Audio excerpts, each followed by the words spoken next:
Et voilà, vraiment, bonjour et bonsoir, ça dépend de l'heure où vous nous captez. C'est votre frère Mbuta Nzinga Kawandiako, Mfumandamba, Monasundi, Yenge, Mtatukamase. Nenga kana prometaki binoke nazali Aigle géant à Congo central qui a survolé toute l'étendue du Congo central pour la publication d'informations et les lots vraiment tous en face na président beaucoup comprendre le président ce qu'il y a école tout président il y a ce qui ni vraiment à se présenter pour que tout beta masolo nande ko tozali na ye vraiment mutamutu bonjour. Bonjour.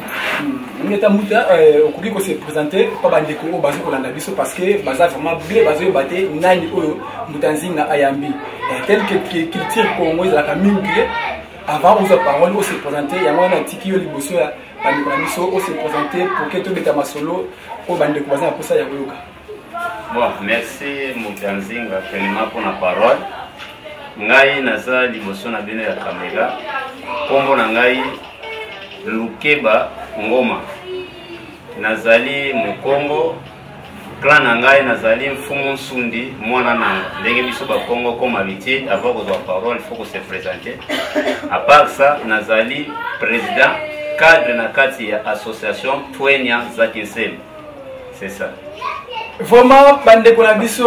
boyoki vraiment oyo ezali identité complète na ye Mutanukeba oyo azali président ya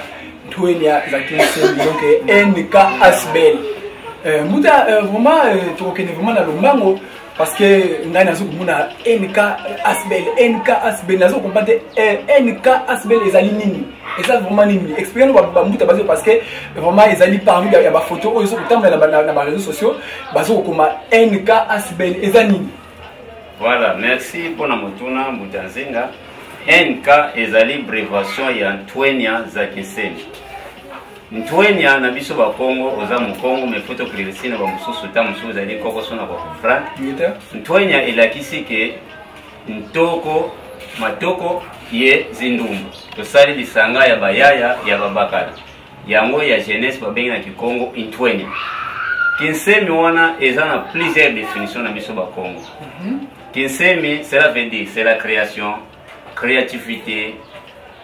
Donc, ils ont une définition toute ma vie. Mais si on a qui compte le semi, cela veut dire dans la spiritualité Congo, quand on parle de semi, ils ont combo ya tatan sambe va qu'il est les colonasi. C'est le verbe semi. À part ça, semi c'est l'intelligence.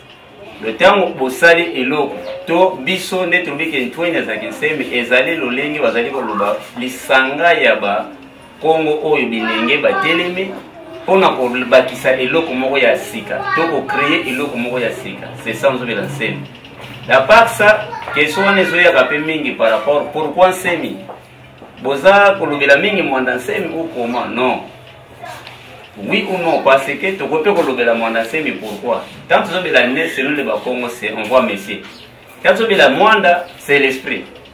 semi là c'est la créativité c'est la création c'est l'intelligence donc c'est les aspects positifs de Némoandansel, mais c'est pour cela aussi ils ont accompagné peut-être le Belaye dans ce sens-là. Donc c'est la création, c'est l'intelligence, c'est ça qui nous sert. Ce qui n'a dit explication dans le Olobi et donc licence vraiment il y a un semi obino pour exploiter. Ils ont licence il y a créativité et non en relation parce que nous toujours est-ce que on a des dauphins à BDKT est-ce que on a semi à boti dauphin mo quelque part donc il y a bino semi au besoin de la ils ont licence il y a créativité. Oui Mutanzinga ils ont na sens il y a créativité au babinga lingala bwanya ngangu msudo bana Kikongo. Mais muta mais vraiment na katimo qui place parce que faut pas comprendre parce que yo ilomina yo net ngai na ibongo bisika ebele. Alors est-ce que vous pas demander lobby ote biso ne mutu patikela ka makamu biso ne mutu parce que e bandaka boy lobby comme ote biso kutu batisaka biso o biso kutu na ndaku abenga ngai boy achaka boy bino bozo ko lobela yango biso ne mutu bandaka makamu monter to bandaka chaka kombo boy place wana vraiment tout ça pour ça tout comprendre vraiment yebisa bango vérité que non il y a pas une relation na ba obozo ko penser mais biso ezali boy parce que combo ya semi wana nde mutu en tout cas ils ont sonné tinga mo nazo fana ndako est-ce que bateau ezali no fete oyo diamètre azo ko préparer na parce que yebe age keye vraiment alo baba na yo na mutuna wana ndeko Nzinga biso na fumu mwanda semi tozali na relation en tant que notable Congo, en tant que grand maître de la sagesse Congo, c'est ça. Mes relations entre Ntwena Nsemi eza d'abord pour défendre les intérêts principaux de Mwana Semi là, non.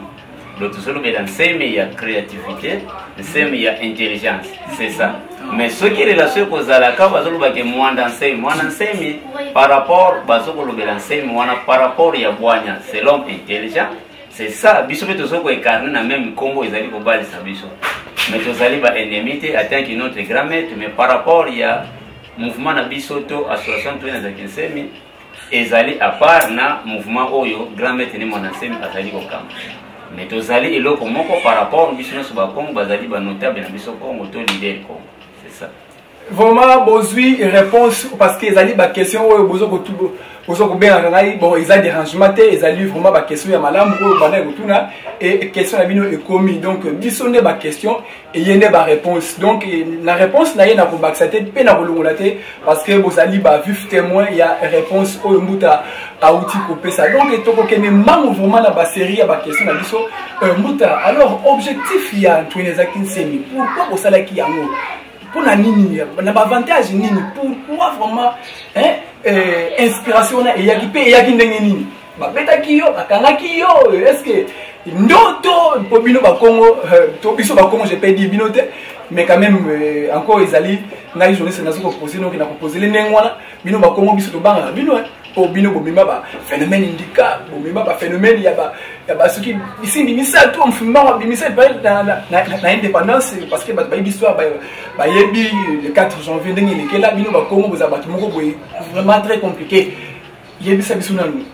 inspiration ni utaki wapi. Bon, merci pour la parole du Soso. Butanzinga kosala Ntwena Nsemi eza makanisi ebandi banda 2017. Na 2017 wana biso tuna kolo bangana zali boso na bino na zali moko ya initiateur ya eloko lelo na zali président ya eloko tangu nazwaki makanisi il faut to sala eloko moko o ya Bwanya ekoko malelo o jeunesse Congo na bomoko tozwaki pena makanisi wana ngai na kanisa kito sala kombo to pesa ngo kombo ya Ntwena Nsemi par rapport nebaki ba valeur o ezo carnet na Nsemi par rapport ba définition na bon tangu tozwi makanisi nazwi makanisi wana tosangana ki pena bandeko mususu ya ba Congo tozalaki wana wana ba juriste to bandeko mususu ba différence tangu tofandi toye ko sala eloko Ntwena Nsemi ebima na visibilité ya bato nyonso yango somo na ke toza parmi na kacho komona ka statut toza 8 fondateurs na zani sater mais tofanda na 8 wana toko sala eloko ndenge bimi lelo ezo sala o ezo sala memio pour kutuna biso mituna ngetambuka so ki na la dit bien inspiration au lobby et utaki par rapport ya ba injustice par rapport ya inspiration parce que inspiration c'est la cause na ngo inspiration wana pour créer mouvement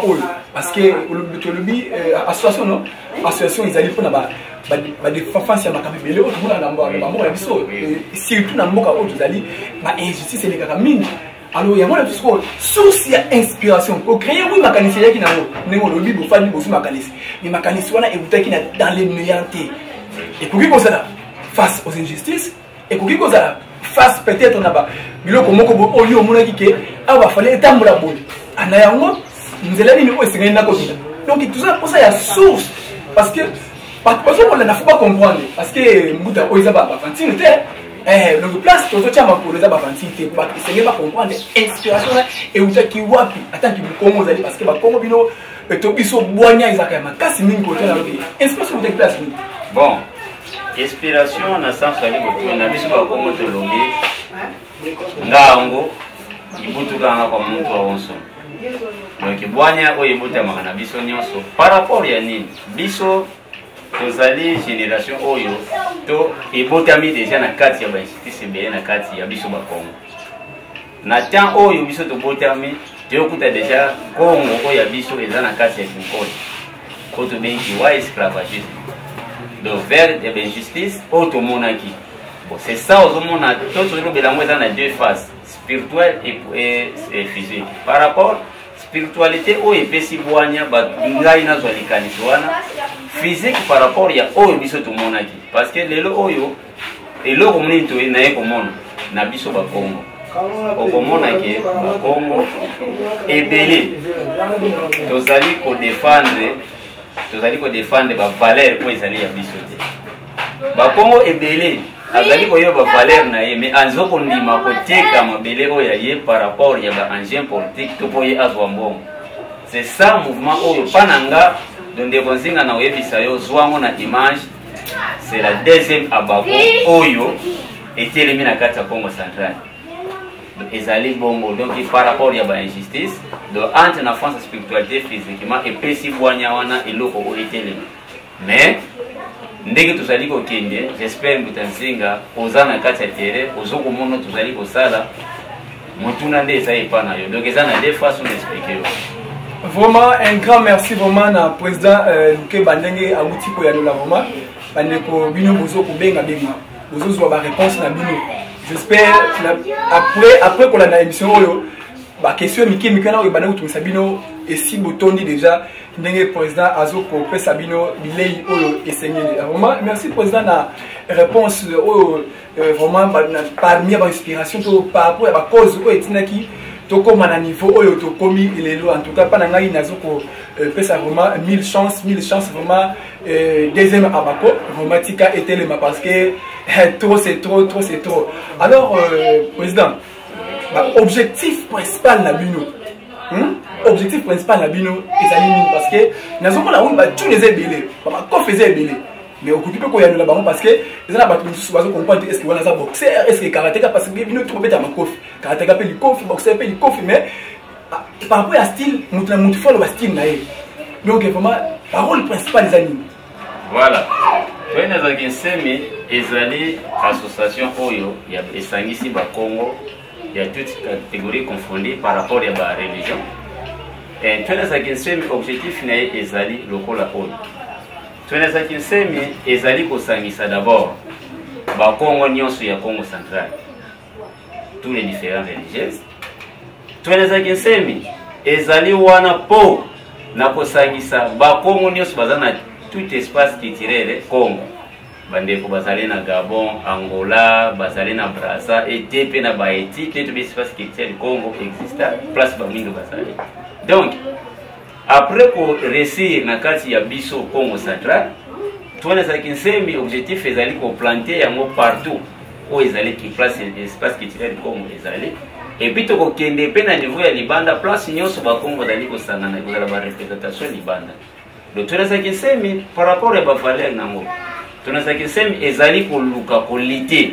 d'abord pour pouvoir viser d'abord notre langue qui Congo parce que eza pe parmi ba valeur na biso. C'est pour cela tunazaki semi ndenge eza koteli makoso komona même non auto-baptisé association na biso eza pire mana ki Congo. Donc ezali première valeur oui parce que la langue c'est le vaincu d'un principal d'un peuple. Donc c'est pour perdre la valeur première valeur et quoi par rapport à la langue. Yo tuningai na pesi okoma mutelukeba.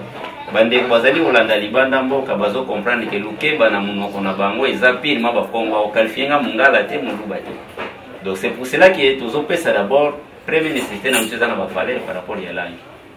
Deuxièmement, tu les a un objectif final ezali ya mibale oyo kozwa tous les dignes fils Congo, notable Congo, komima bango na lisanga ya mesa moko. Tozongisa bolingo ona bengele ke nouvelle abako zero tele. Le tout ça la bomoko parce que divergence il y a ba parti politique et même pena bokaboni mingi na kati ya biso bako. Président tozana yo. Vraiment tikana na benda moi sous question mo bibina maloba o bi. Président yo penza bon na kotala boy âge na kotala vraiment est-ce que wana ezali vraiment ya koluka tous les notables wana kosangisa parce que ozobenga ngo abako ya sika. Donc ozwa benza ozwi koto par exemple ozwi mfumo dans ces miko azali parmi les notables Congo ozwi buta nani oyo buta diomi ozwi buta tingi ozwi ba buta mususu ko ba buta kanda ba buta mbati wana est-ce que yo benza na titre nini yo na osala makambo ne wana na titre nini penza parce que na kotala vraiment eza biloko oyo bato misusu misusu bameka bakoka te misusu bazokuti il était yo en tant que mwana moke boye makambo wana euti wapi est-ce que kibondoki te ya bino bakongo est-ce que eza nini mpo bino bozalaka makambo moko boye makasi toujours bandika banini bino bakongo to biso bakongo vraiment ce que j'ai vite compris pour mimiser d'abord mbeleke bate par rapport ya âge. J'espère que dans la histoire ya mboko au lieu que tout le belaka histoire ya bakongo même ba différent école mususu to dans histoire ya Lumumba abaneliti na âge nini akufi na âge nini tokozwa ba Nelson Mandela en tout cas ba leader africain bazebele. Par rapport à âge d'abord ya mote lelo zotanga kombo ya ndeko chingi to mona ki yo pena ba caméra le 4 janvier manifestation za radio wana biso to ngai to biso na kati ya mpena za kisemi en tout cas rôle auto zo jouer là je vous dis eza conservateur nan à part abako association moko non te zo jouer rôle on train zo jouer na kati ya Congo central lelo biso ntwenya to telemi lelo o ta mususu na media bazali ko mona na liki na lobi parce que tout travailler mingi en silence lelo mfumu wandansemi azawana to yebi ba meka ko tenter ko créer ba plateforme na ba porticien mususu ba Congo simba te j'espère que ça mon payate na Congo central vraiment et kabola ka bango kaka mais lelo on tuna za kisemi na médiation biso tozali ko sala otangi kombo moko eza esembo ya Mbutadio Mindongala biso Mbutadio Mindongala biso twenya ustakisemi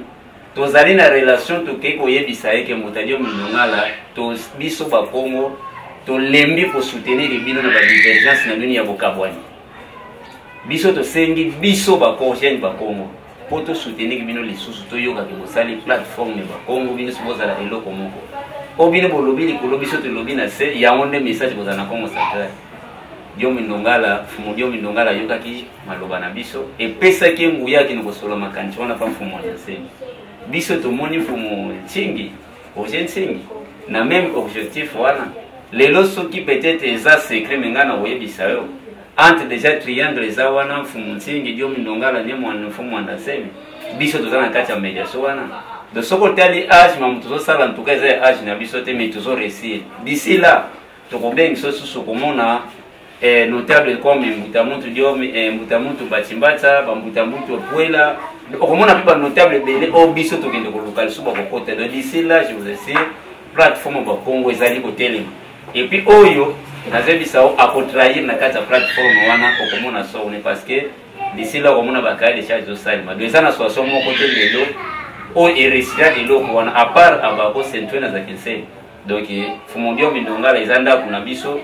par rapport à la différence entre Bundu Mayala et personnalité ya yemo comme fumu Dio Mindongala mais bato basili sili kamone ezali biso tuneza kinse et puis to zongi si bolingo wana lelo oyo lobby e uti koleka fumu nchingi azalaki e pa fumu Dio Mindongala même objectif on a bisa yo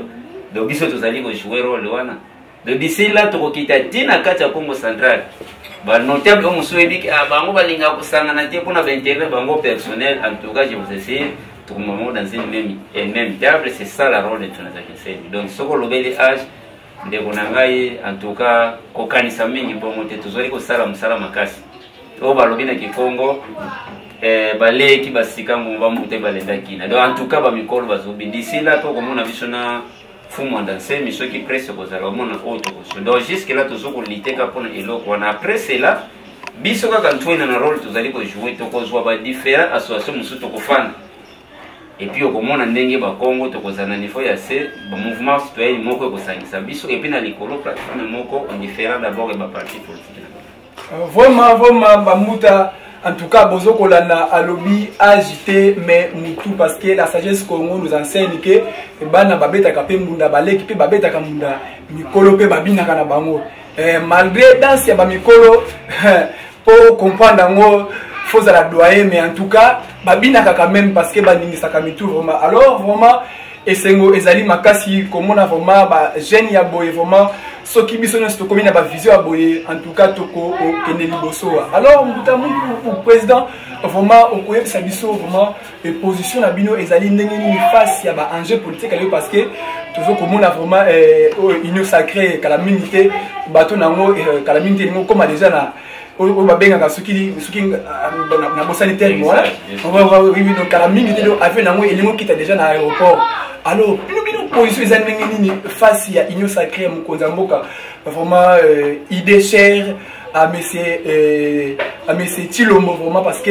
azali président o ayi na makambo na parce que tu vois que 2021 année de l'espoir tu vois yango toujours quand pas ba grand abisso toujours na mangoma na biso ya Congo central to peut-être je peux dire ya ba Congo o ba ngela que 2021 ils allaient année o e ba pépé ebele vraiment na terre Congo alors face ya ba enjeu wana bino position za nini bon biso association twina za kisemi par rapport ya ba enjeu actuel tozali kolobela mingi Union Sacrée na kati ya Union Sacrée même asolana lobeli toyota kosolanga na mboka mutu yo milongala toro na bandita mususu obiso tozali kosanisa mpona plateforme na wana ya bakongo d'abord oyo ezoko intéressé mingi twina za kisemi ezali plateforme ya bakongo onieke Union Sacrée parce que Union Sacrée mpona ngai to mpona biso d'abord eza actualité oyo eza na terrain mais tozali kobase nango mingi pena te tobiki balider na biso baza kuna bakendaki kokutana na mokonzi ya mboka basolaki par rapport ya Union Sacrée oui mais mpona biso bon kopesa biso to ministère moko to mibale mpona biso tunezaki seminali tozali kojouer en tout cas yango te kolongola pena bakongo mingi na pasi basali na tozala toujours na minorité par rapport ya bapartage basalaka c'est pour cela biso oyo tozali kosouhaite mingi esalema ezali plateforme na plateforme wana ntango ekotelema na kuna tokai koyeba ke balobi par exemple partage ya baposte po je vous dis Mutanzinga lelo yambi biso d'ici là komona ba action kozala na terre po soki babimisi gouvernement oyo lelo bazali kotante batia bureau définitif na kati ya assemblée nationale bakoyisa premier ministre mais biso mpe tunazaki nsemi tozali kozela tomona ke soki assemblée nationale babimisi mokongo te soit tomona premier ministre ata kozala mokongo parce que faut partage wana eza géo national ikoki kotambola kaka te équilibre côté moko ezalaka na se likolo marqué bazolo bapoi politique mais so nalanda mokonzi ya mboka azali kolobela mpe bapoi politique te mais Union Sacrée eza mpona intérêt ya mboka donc moto aza capable ya kodefendre ye nde akozala wana donc na ce sens là oyo biso tozali kosoutenir ezali plateforme ya bakongo Union Sacrée eza nango nzela oyo babengi ke biso fumwana semi na lana mambo bela benga ngo bataki nanga ezali nzela bakongo oyo bakozala wana et puis bakotravailler na biso ensemble biso ba jeune tokozana bango ensemble tokoyeba ke nini ezali kosenga mais soki ba incité ezali ko continuer là je vous assure cette fois-ci vous avez une force parce que le ba moko ko na plateforme et puis le ba moko ko na niveau ba mouvement citoyen là pour mon que comment changement aux anakati ya Congo central mais tous allez soutenir Union Sacrée mais pas pour les injustices donc en tout cas partage ezala ego c'est ça vraiment boyoki na mutuna wana vraiment oyo tolobeli face ya ba enjeu politique actuel mpona za kinse mi position na ye boyoki ndenge président auti ekoloba eloko tokobakisa biso ezali kaka en tout cas président de la République il faut retenir compte ya équilibre géopolitique au président que auti kolobela awa parce que on a beaucoup subi des injustices cette fois-ci il faut mettre fin à ba injustice parce que ba Congo vraiment cette fois-ci décision eza ya makasi vraiment esengo ya makasi koyama vraiment président na antenne na biso to na chaîne na biso Bam TV parce que ezali mbala ya liboso mbe ya suka te vraiment to continuer toujours bino pe bobenga toujours bo poser ba question ya bino bo pesa ba avis na bino président azali wana akoyamba biso tanyo so oyo biso to kolinga ko komela ye vraiment bureau na ye vraiment ezali na candidaté pour na biso tout ça toujours bienvenue et pas inaye en tout cas nakopesa ye maluba ya suka au message akopesa bino mais pona ngai vraiment nakokende tout droit vraiment napesa un grand merci ambutanteza aya ya maimona ambutantemo anki ambuta bomba mayala en direct de la Suisse parce que mbuta bomba yo moko yebi vraiment ndenge to lakanaki vraiment ya ngoma bakala et mbuta bakala vraiment bino o bolobaki ke aigle géant il faut opumbwa kasi ngama papu eza ya kokatana nakopumbwa ndenge nini il faut bo charger nga ba mapapu pour que na pumbwa bien et tala ndenge na pumbwa na keti pa ya président donc c'est que na souffrir pour na pumbwa parce que mapapu eza ya kokatana mais grâce na bino ne boko télécharger ma papa mususu pour qu'elle comme bisika nyonso obino bokoti ndanga parce que ezali gloire toujours ya ba bena Congo vraiment parce que média o ezali 100% bena Congo ingeta présent vraiment mot de la fin ya émission la biso lelo peut-être un message pour ça pour ba Congo m super moi ba dédicace pour ba Congo en tout cas nyonso na ya tikeli yo vraiment maloba eza pana yo matondo mutanzenga tolobi pe mingi na lingala ngana préféraka même biso na barene na biso en tout cas lingala ezaka muke français muke comment on est parti non to so utiliser lingala c'est parce que la plupart na 100% ya diaspora toza na 97% au ba maîtriser lingala et 3% au ya biso ne bazo koyekola Congo alors na so continue na ba o ya biso vraiment il faut apprendre les Congo parce que pour ça le billet ninga mingi Congo donc nenga za boya silika ki ni mutanzinga yo mongisi to ndenge te ungisi la te 100% bena Congo alors président vraiment pas na merci mutanzinga bon fait que malobeze pas nanga pona kosuki sa pona mokula lelo na ko préférer na sili samona ki Congo c'est ça donc yo tangi na 5% donc moi 5% wana ba yoka ki Congo ba yoka ndé message wana ba Congo monon ne lukebango ma président ya Antoine Zakese ebunge tulukamba luzayavo Antoine Zakese imbutukulu ya zole ya abako pe peti mona abeloya mbuta kanza mbuta kasavubu itoma kanza eba mbuta diomi de pe wow be Antoine Zakese pena twatelema ngatu mvita tetinwana ina lumbuka ntete tukumbona tamzanta kamo muzi télévision mais nteli pe ya yingi ngena révolutionnaire ndwene nkanga mele mmisami amima mimi mubila kya bakongo ngeti lomba kwa benu Kikongo beto vava Kinshasa peti telemisa zi centre za zingi vobeno pe wena kumbazi lwena yenchatu musa soutenir Kikongo yenda kuntwala en tout cas si tu avana pe contact parce que vava Kinshasa ina ko si police ba Congo bena yingi mbasala sana yebetu yanzo lenkin zingizole ya vova mon district ya Funa en tout cas il va être 14 députés mu 14 députés yoyo tawsaka lumona ngaba Congo umusi zizole vozi tatu pour moi c'est énergie Kinshasa intoto me ba Congo ebututeli ngatu tuyanti kiningi deja bisalo même pas kaka visibilité ya télévision ba Kinshasa mbongo movu ya kile kwani kambongo ko ngatu kosuka lumbulu kutulanda ngatu fofilanga misambi ebututeli selemba ubumbu makala yezi komeno zankaka tuzodi aka wako vos députés si les 14 mu district ya Funa to wafu ba kumwa vaiki disizole omweto waba kumwa vaiki meme kumi meme makumole ya si député yina kala yambo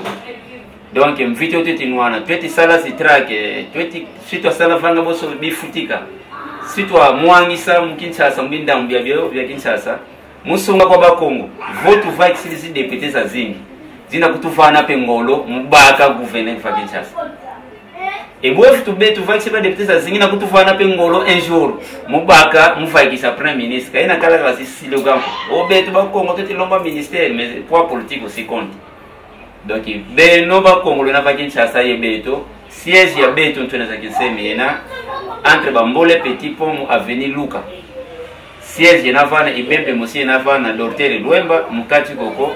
ntona za Kinsemena vombo tukala do beno ba Congo lo na yincha tu vomu Kikongo kya vutuka va Kinshasa ba Congo ba vutukila yala va Kinshasa ba Congo ba vutukila kimfumu evo baba kantoisi anti président de la République